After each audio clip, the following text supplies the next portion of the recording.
I'm Damian Lillard, and this is the Kevin Burke Project.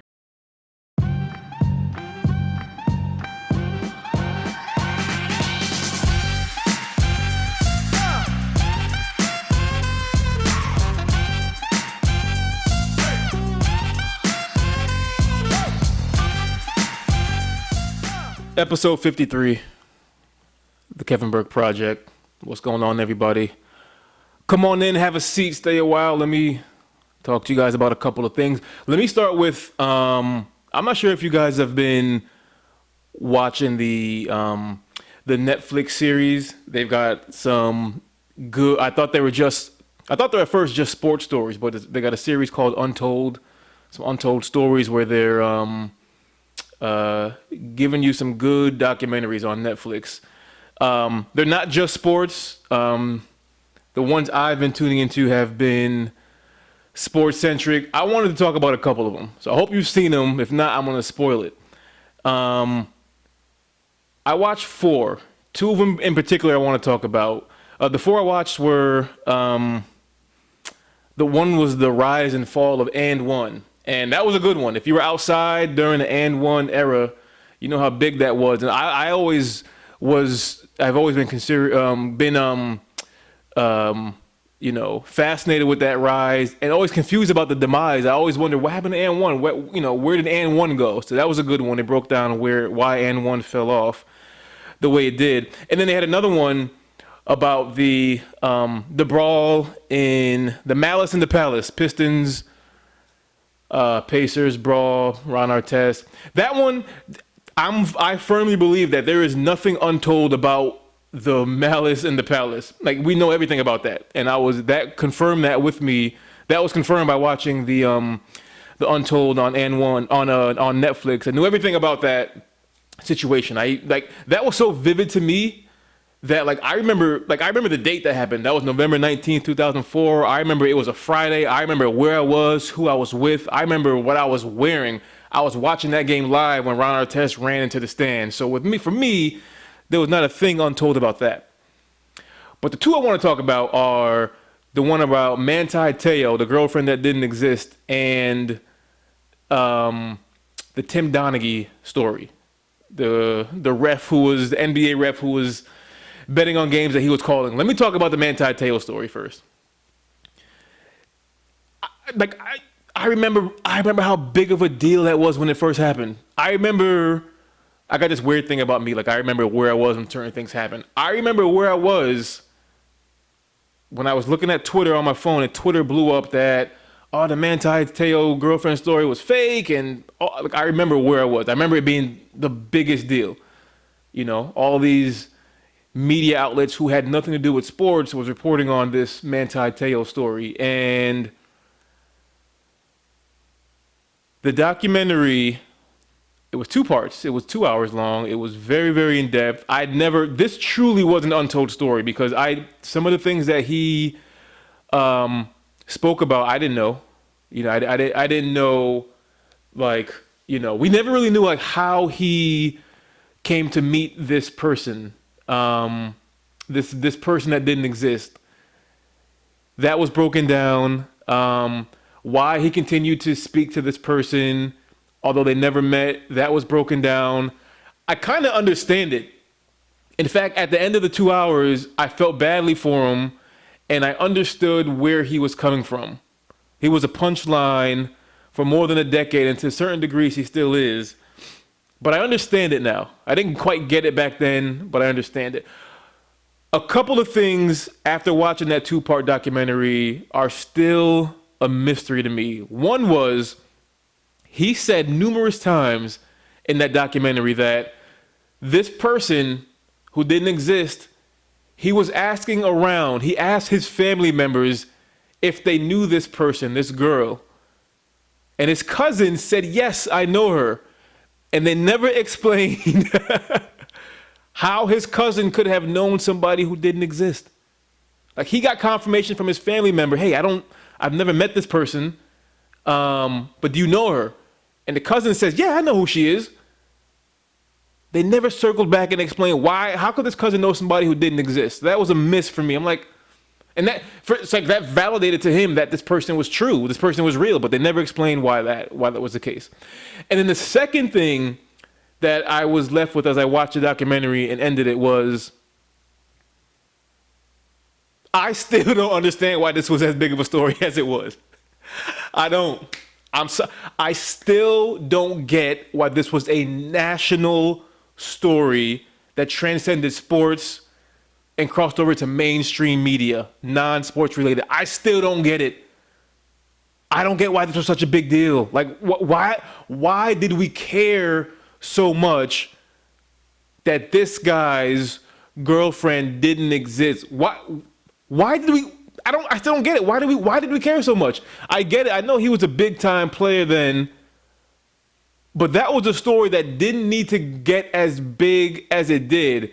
And it probably got as big as it did because the way in which Deadspin, and I remember that they're the ones who broke the story, the way in which Deadspin wrote the story that unveiled that this girl did not exist. That's really why I think it became as big as it did.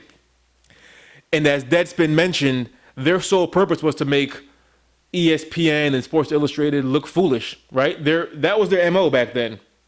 To prove that a company with what they say, like 6 people, 10 people, whatever it was, they're willing to go the extra mile to break down a story that ESPN wouldn't devote the time to. I don't know why it was such a big deal. I still don't. I disagree with it being as big as it is, and now this guy's life was ruined for a reason that I don't think was even that serious. Anyway, so that was the Manti Te'o story. Secondly, the Tim Donaghy story. Let me tell you something. You'll be hard pressed to find a bigger NBA apologist than yours truly, than me. You'll be hard pressed. I defend the NBA tooth and nail. I feel like sometimes the league can do no wrong. I love the NBA. But this Tim Donaghy story was not a good look. And this documentary was not a good look for the NBA, even though this Tim Donaghy story is approaching 15, 20 years old. Woo, this was not a good look. That wasn't good. You know the story about him, so I'm not going to bore you with what exactly he did. Betting on games as an NBA referee. Here's what shocked me though. So he's betting on games, he's making money, and he's an active NBA referee. He did all of that for $2,000 a game.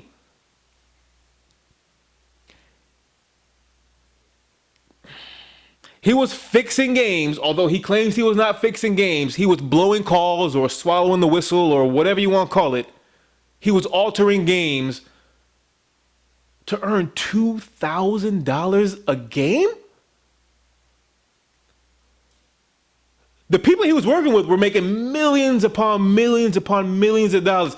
He was willing to do this, go to such great heights for $2,000 a game. He thought that was worth all of that. That's mind-boggling to me. This guy went to jail, everything. He made like $20,000, $25,000, $30,000, something like that. Not to say that's not a lot of money, but the magnitude of which the corruption that he orchestrated, you did it for $2,000 a game? That's ridiculous to me. And the other thing was, David Stern's power, he allegedly got in front of that whole story and made that thing go away. And you can say that he was shady in the way he did it, David Stern, to make that whole story go away, but he did what he had to do as a commissioner of the NBA. So anyway, if you haven't checked out those Untold stories, I say check out all 4 of them, but those 2 are the ones that really resonated with me. Switching gears, you've been catching, if you're on Twitter, have you noticed that this Kevin Durant, he has time, as the kids say. Kevin Durant has time. He has time like never before. We know KD is sensitive and reacts to, he's very cognizant to how people view him publicly. And it's easy for us, not in the public eye, to the degree that which he is, to say, just ignore people. Who are these people? Don't respond to everybody on Twitter. Let it roll off your back. It's easy for everybody to say who's not Kevin Durant. He has to actually live it. This guy is responding to everybody on Twitter, and he's almost doing it strategically in a self-deprecating manner a little bit. He's injecting humor into it. Whereas 5-10 years ago, he was on Twitter just being salty and bitter and rude to people. Now he has like a humorous, self-deprecating spin to it, which I think makes the guy more likable. For the first time, it's making KD human, the way in which he's responding to people on Twitter.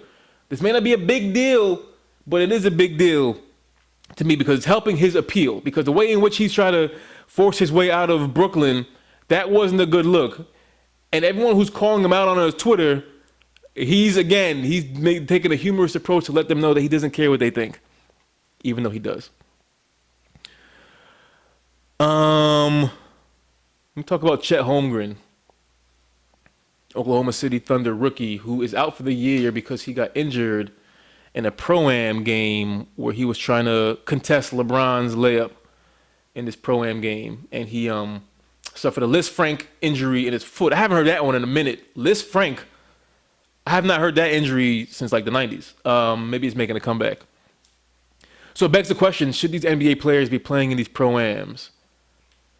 I mean, you could argue that if a player sustains an injury outside of practice or the game, that injury was going to happen anyway, regardless. It was a matter of time. You could make that argument. But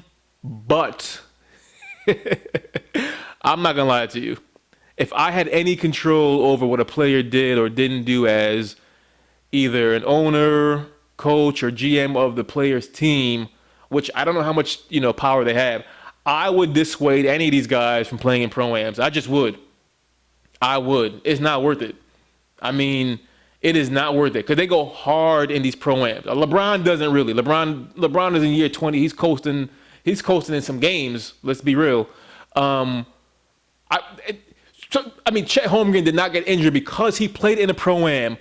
But I always thought it takes one guy to get injured in a Pro-Am to dissuade other guys from doing that, or to have teams dissuade guys from playing in Pro-Ams. You got this guy who was the number 2 overall pick, got hurt in the Pro-Am, contesting a LeBron layup. That's not a good look. If I have any say in anybody in these Pro-Ams, it's not worth it. It's just not. It's not worth it. All right, I'm gonna wrap up with a couple of rule changes that are happening in Major League Baseball and the NBA, respectively. In baseball, they're gonna implement a rule that you can't. There's no defensive shifts, right? There's no more defensive shifts. I guess it's like in a couple of seasons, so you can't. Right, if you got a left-handed hitter up who pulls the ball a lot to the right side of the field, you cannot move the shortstop to the right side of second base to have 3 defenders on that side. Baseball saying no, you got to have 2 infielders on either side of second base, both feet on the dirt. And I'm just like, why would that be a rule? Why would you want to mandate where a defense can and cannot play? That's part of the strategy of sports. That's like saying in the NFL you can't play a cover 2 anymore because I don't know why. It doesn't make any sense to me. What does make sense to me in baseball is that they're implementing a pitch clock, a 15 or 20-second pitch clock, depending on if there are runners on the base. I think this is great. It's also like 20, 25 years too late. It's late. You needed this pitch clock before now to speed up the game. Like, the baseball purists, of course, they're going to love the game, but, we're seeing participation in baseball from the youth drop off because the game is too slow. This is a great move, but it's just way too late. And then the last rule change in the NBA is that they are going to, I think it may be the year after next, they're going to do an in-season tournament. They've been talking about this for a while. And for a while, I'm like, look, Adam Silver's just doing too much. Sorry. I cannot stand this play-in tournament that they have. So I really don't like an in-season tournament. All of this stuff counts towards regular season games, but an in-season tournament, they're trying to spice it up. And, you know, Adam Silver, he's progressive. He tries new things. He tries to push the envelope. I don't understand the need for it. If it's not broken, don't fix it. Leave well enough alone. Who looks at the season and says, you know what? I guess people say that, you know, the season is too long, 82 games. So they're like, let's make it 74. And I'm like, these 8 games are really going to make a difference. So this in-season tournament is supposed to spice things up. Are the players really going to care, though? Are these players going to go harder for this in-season tournament than they would during game 50, 51, 52 of a regular season? Probably not. Again, Adam Silver has done much in terms of shifting the foundation of the NBA than David Stern did like in the previous 20 years. But to me, it's just not necessary.